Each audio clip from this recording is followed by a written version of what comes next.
From the beautiful campus of Casper College, it's time to dive into the world of Casper College athletics with another episode of the Casper College Coaches Show.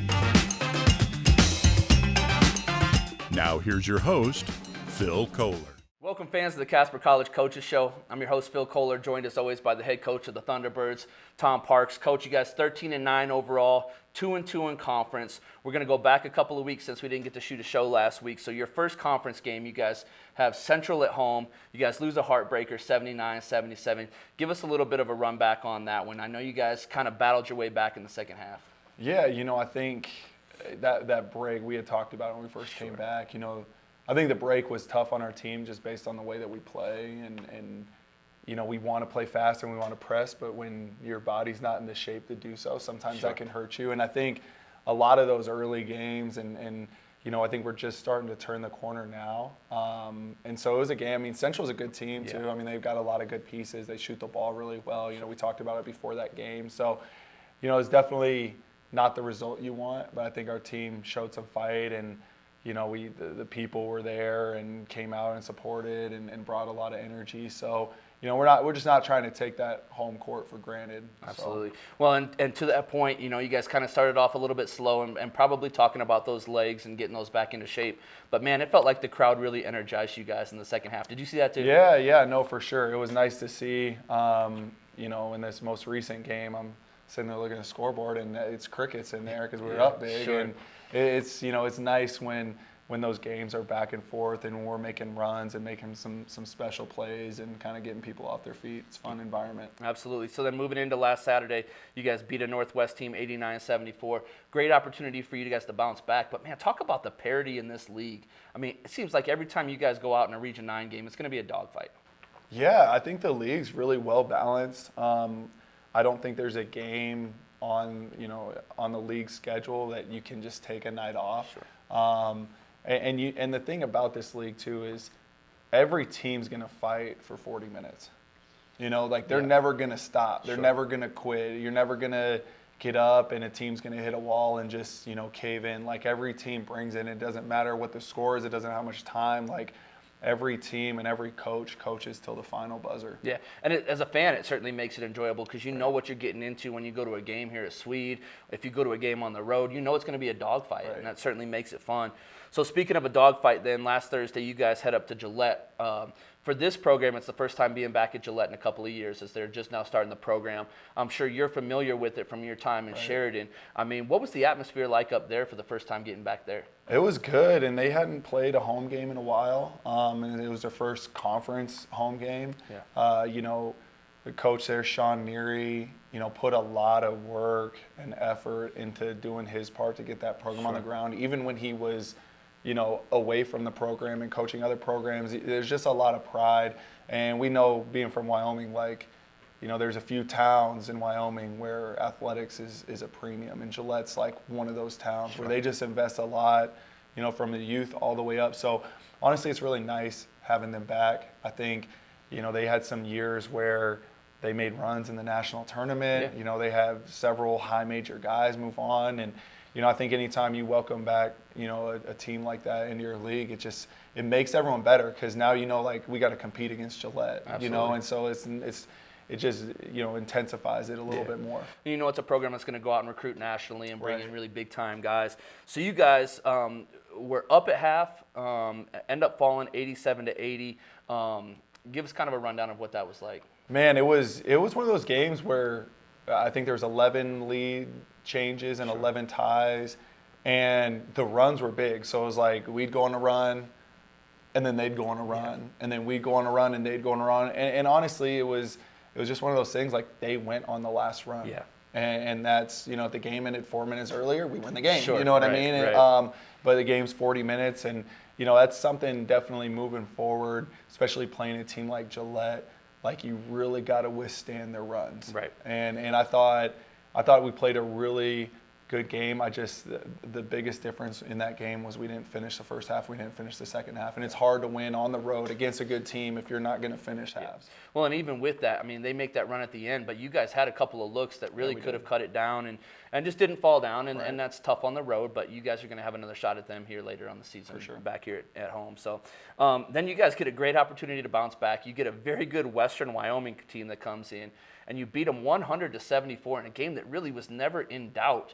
I mean, talk about the offensive performance, and I know you want to focus on the defense, and so I'm going to let you talk about defense, and then I'll talk about your offense. Yeah, well, I just thought we set the tone defensively in the first half. I think we held them to 27 or 28 points in the first half to a team that has a lot of good, options scoring the basketball. Yeah, 3 guys coming back from last year that really scored it both last year and this year. Yeah, so, I mean, I just thought our guys were locked in, and I think – it's just one of those things, like the relationship between offense and defense, especially for us, is a big one. And I think so many times, you see a player make a shot and all of a sudden they want to guard, and we're trying to flip the script, and we're trying to be like, no, like we have, an opportunity to guard every single time, regardless if the ball is going in or not. Sure. And I think because we guarded, we were able to push the basketball and we were able to get open shots. And I think that's the thing is offensively, I just feel like it was a game where we just made the right play. Yeah. And sometimes you make the right play and you miss a shot. In this game, like we made the right play and we made the shot. And I think it just energized everybody, seeing guys like Rohan, like JP. I mean, JP, I think, scored our first 5 points of the game.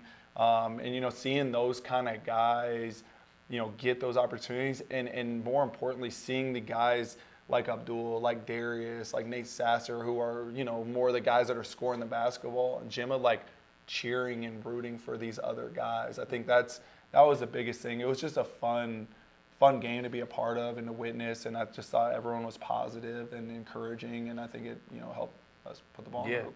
So let's unpack all that. Let's continue on the defensive end. Josh EJ gets credited for 8 blocks, but man, I think if they counted the number of times he adjusted a shot, it would have been in the 20s.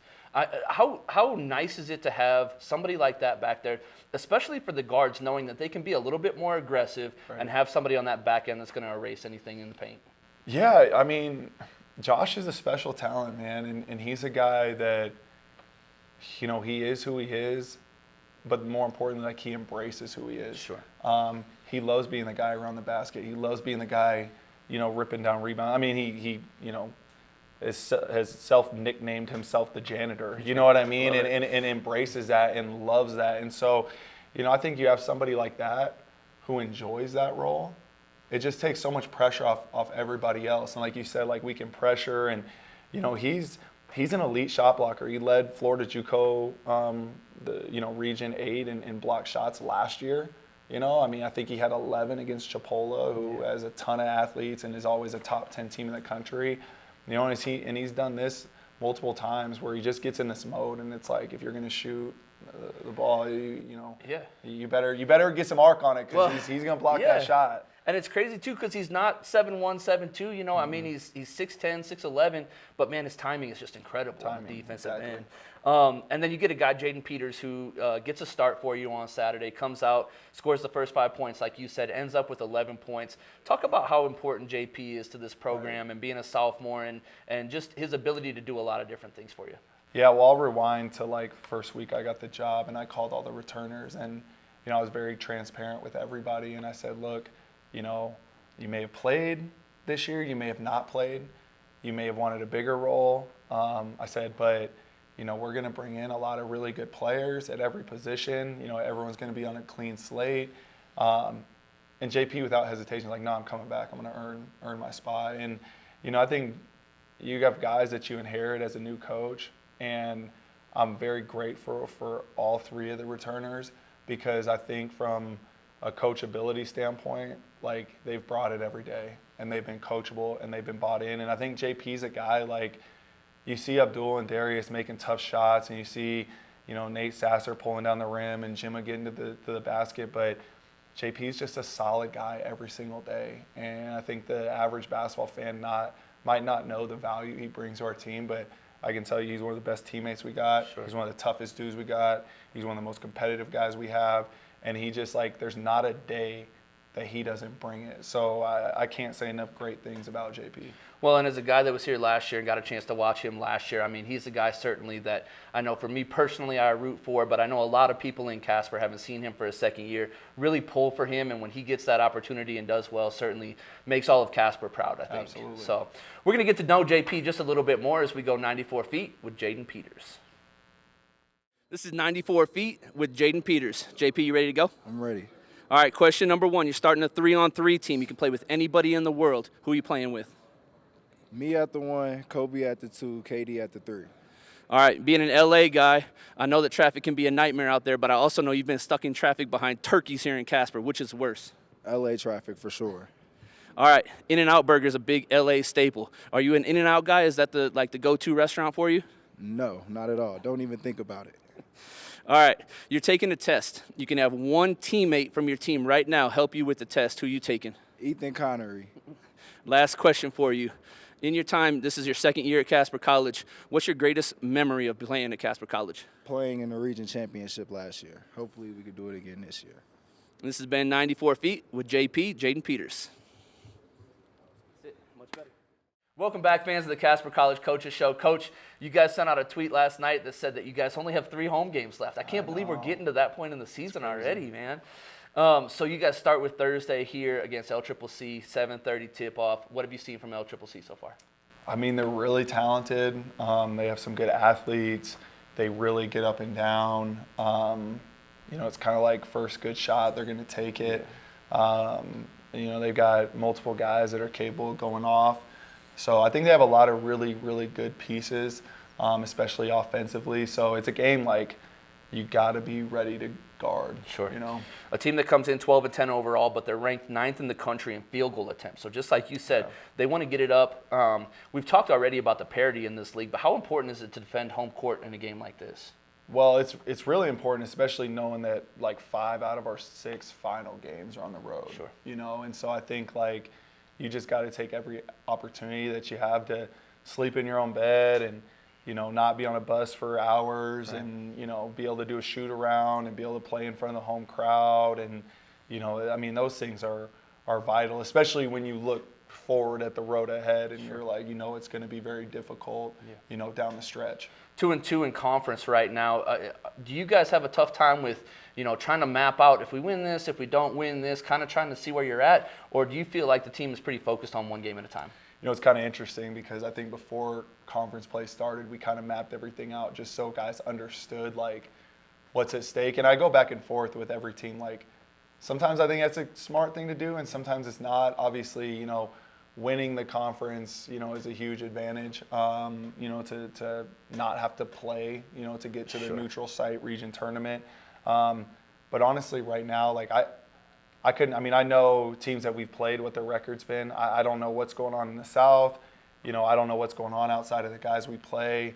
Sometimes the guys come in and will be like, oh, so-and-so beat so-and-so. And honestly, for us, it's like LCCC, is the biggest focus right now is like, are we going to, like, what do we need to do to take care of that win? And then, at 9:30 at night, it'll be, I'll try to enjoy hopefully a win for an hour or so. And then it's like, okay, Eastern Wyoming, you know what I mean? And that's kind of where our focus has to be right now, because it's a tough road. Sure.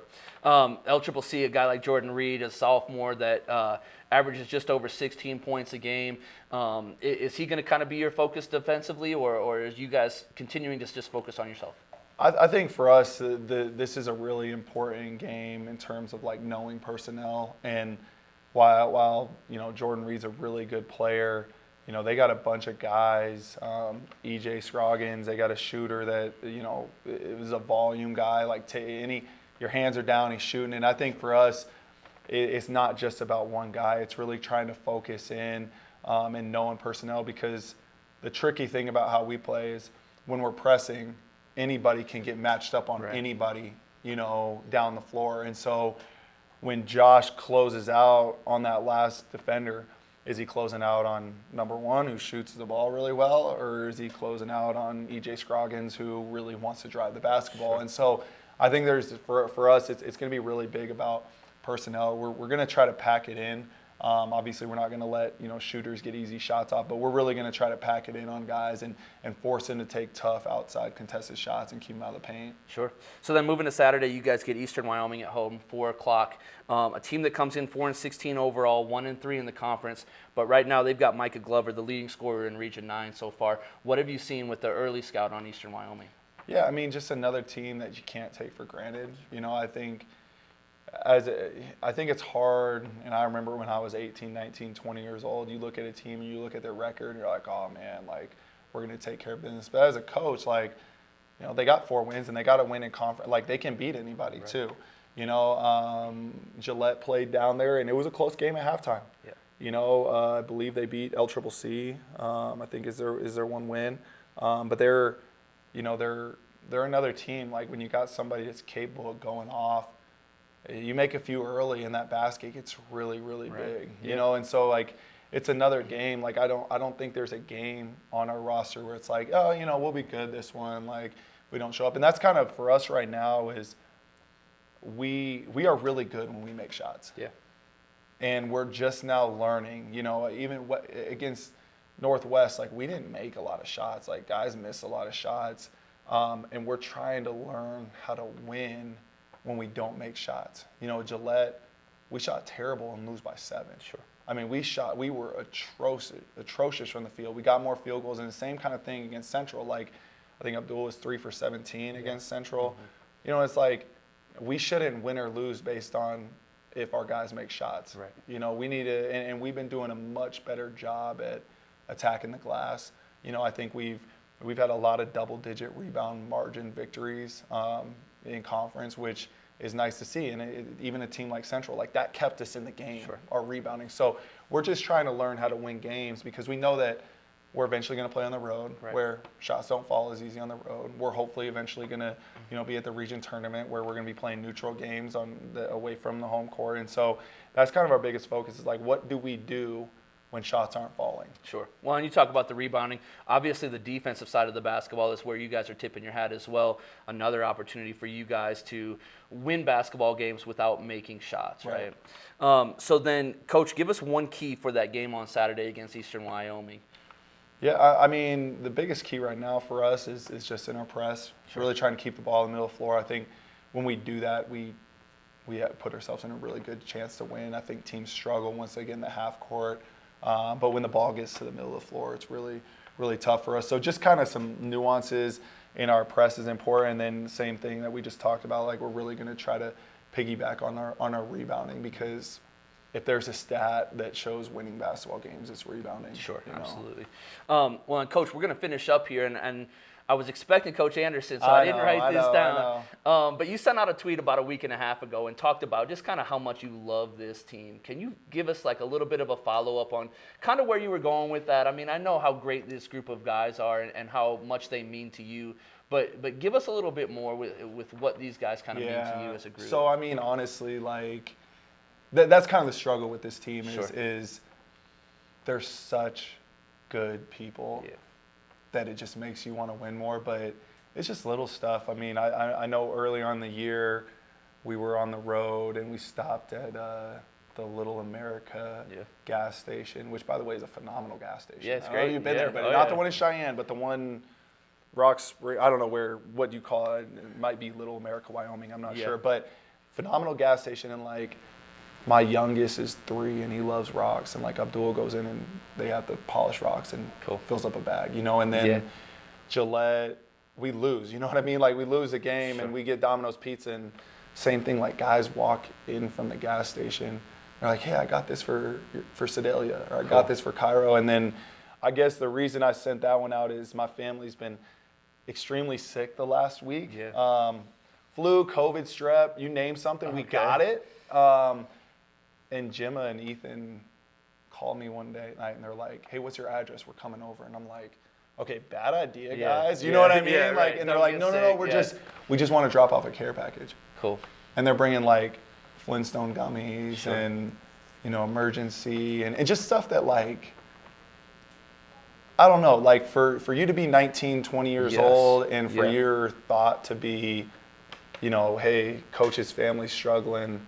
I mean, they bought a little basket and everything. Yeah. You know what I mean? Sure. It's just, I know it's just a little thing, but Yeah. like, for me, it just like goes a long way, and it kind of puts things into perspective. Like losing to Central sucks, like Sure. losing to Gillette sucks, but I think like there's a lot, bigger agenda at hand. Yeah. And I'd love to say that we're like forming young men and stuff, but Right. honestly, like they're all really, really good people. Sure. And I think that's kind of like the feedback we've got from the community and people on campus. And, it's just refreshing to hear, because there's a lot of things, you're in the spotlight when you're in a program like Sure. Casper College. And, the fact that they're like operating the right way and making good choices and being aware of their surroundings and just putting other people first, it's just like, it's incredible. And there's there's a handful of other things that they've done throughout the year that just makes you just be like, man, like, Sure. the press isn't as important as what I thought. Yeah, right. You know what I Yeah, mean? absolutely. Like, there's Yeah. a lot more bigger Yeah. things going on. Well, and if you didn't want to come out and watch these guys beforehand, after hearing that story, I think it's hard to not get behind this group. Thursday night, 7:30, LCCC.